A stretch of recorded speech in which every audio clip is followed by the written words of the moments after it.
Hey, salut à toi.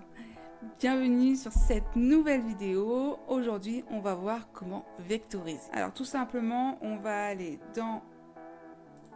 sur internet, on va aller moi je vais sur Google Images.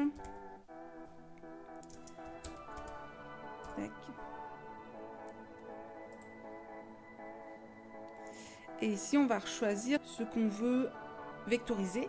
Alors moi je tape en général coloriage de ce que je veux découper. Donc par exemple, je vais mettre coloriage Pokémon. Allez hop, on va faire Pokémon. Et donc je prends ce que je veux. Tant que c'est en noir et blanc, c'est intéressant parce que je vais pouvoir le vectoriser facilement. Donc, par exemple, je vais prendre Pikachu. Donc je clique dessus, ça me l'ouvre en grand sur le côté. Et là, je vais faire un clic droit, copier l'image. Et je vais retourner dans Silhouette et faire un clic droit, coller. Ça m'évite de l'enregistrer, de faire enregistrer sous, de l'enregistrer dans mon dossier téléchargement et de devoir aller chercher ensuite. Mais après, des fois, ça m'arrive aussi d'aller sur Internet, de ne pas avoir le logiciel ouvert et d'aller sur Internet et trouver les images qui m'intéressent et enregistrer sous, tout simplement pour les images. Donc à ce moment-là, il faut juste faire un clic droit, enregistrer l'image sous et on a le dossier téléchargement qui s'ouvre et on peut voilà, l'enregistrer où on veut. Hop. Donc ici, mon image que j'ai fait copier et coller, donc je peux l'agrandir. Ça, c'est une image JPEG. Donc, c'est-à-dire que c'est des pixels qui sont les uns à côté des autres. Et si j'envoie ça à la machine, elle ne va pas savoir ce qu'elle doit découper. Donc, on va lui dire de partir, par exemple, d'ici du point A, d'aller au point B, au point C, au point D, voilà, faire tout le tour et revenir jusqu'au point A, tout simplement. Qu'elle ait un chemin, en fait, à prendre avec la lame pour faire ce qu'on veut. Parce que là, si je fais un double clic dessus, on va voir qu'on a des points. Donc en fait, c'est juste qu'elle doit faire du point A au point B, au point C, au point D et revenir au point A. Donc là, si je lui envoie comme ça, c'est juste qu'elle doit partir de ce point-là, aller là, partir en bas, ici, et revenir au point ici. Bien sûr, c'est pas ce que je veux faire. Moi, ce que je veux, c'est récupérer Pikachu. Donc pour ça, on va vectoriser. Donc on ouvre l'onglet vectoriser qui est ici, hein, l'espèce de petit papillon pas très bien fait. On va cliquer sur sélectionner la zone de vectorisation et ensuite je clique et je glisse pour sélectionner tout ce que je veux vectoriser, tout ce que je veux récupérer en fait. Et je clique pour finir mon cadre en fait. Ensuite, ici on a donc tout ce qui est jaune, c'est tout ce qui est récupéré par le logiciel, c'est tout ce qui va pouvoir être vectorisé. Tout simplement, si c'est pas assez jaune, je peux jouer avec le seuil ici pour augmenter le seuil. On va voir si je diminue, on a un petit peu du noir qui s'affiche. Donc c'est-à-dire si c'est pas assez bien pris, je peux augmenter pour que ça soit mieux, voilà, que tous les détails soient pris. Des fois c'est pas assez, donc il faut augmenter. La plupart du temps c'est suffisant, à 45%, ça capte bien. Et ensuite je clique sur vectoriser. Si vous êtes débutant, vous n'avez pas besoin de toucher au reste normalement. Juste le seuil qu'il faudra peut-être jouer un petit peu avec, mais voilà, c'est tout.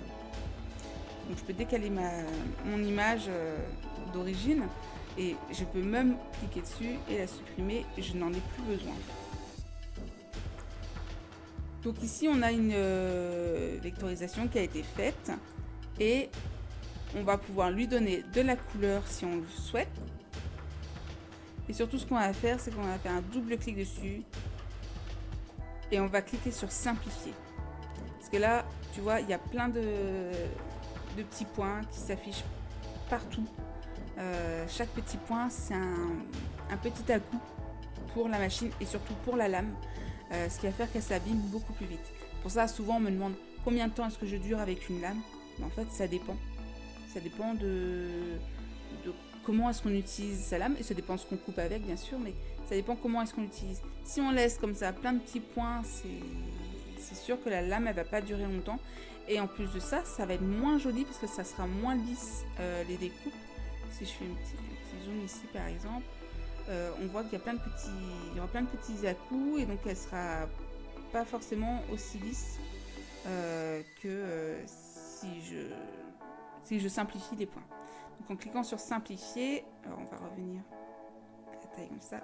En cliquant sur simplifier, on va avoir plein de points qui vont partir. Voilà.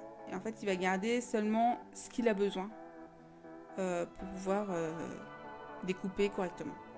S'il y a des petites choses que j'ai envie d'enlever, je peux cliquer sur le point et je peux le supprimer, tout simplement.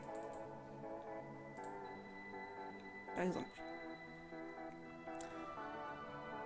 Et on verra plus tard comment est-ce qu'on fait par rapport au tracé composite. Mais bon, voilà, déjà, vous avez possibilité de faire des petites découpes comme ça avec la vectorisation automatique. Juste en faisant un double clic dessus pour afficher les points et en cliquant sur simplifier. Ou alors, vous avez possibilité de cliquer une fois dessus pour le sélectionner et cliquer ici sur éditer point. Et là, c'est pareil, on va avoir les points qui s'affichent et on aura ici tous les mêmes outils que ici. Qui s'affichent en haut. Parce que comme je vous l'ai dit dans la précédente vidéo, vous allez avoir ici tout ce qui est utilisable qui va s'afficher ici. Donc voilà, on a vu comment faire une vectorisation automatique dans cette vidéo. Et dans la prochaine, on va voir comment écrire avec le logiciel et comment ça se passe quand on écrit, qu'est-ce qu'il faut faire après. Voilà. Donc si tu as besoin d'une formation, il ne faut pas hésiter à aller sur letriocreative.com. Donc dans la partie boutique, je mets des cours en ligne personnalisés ou alors des formations en présentiel, donc dans ma boutique qui est à une demi-heure à peu près de Brest, située du Finistère. Et il ne faut pas hésiter non plus à aller voir donc, sur letriocreative.com. J'ai des fichiers gratuits qui sont mis en ligne. D'ailleurs, il y en a pour la fête des mères, la fête des pères, et pour d'autres fêtes, pour d'autres choses. Et en plus de ça, je mets aussi des petits articles sur Silhouette et il va y en avoir plein qui vont arriver ces derniers temps. Il y a plein de choses que j'ai envie de faire. Voilà. Donc, il va y avoir d'autres vidéos à venir dans pas très longtemps. Il ne faut pas hésiter à s'abonner et à activer la cloche, bien sûr, pour avoir les notifications lorsque une vidéo arrive. Parce que je suis en train d'en préparer plein là pour les mettre en ligne. Et aider vraiment les débutants surtout à pouvoir prendre le logiciel en main facilement et rapidement. Voilà, avec des petites vidéos, j'espère pas trop longues. Je te dis à très bientôt et prends bien soin de toi. Allez, ciao!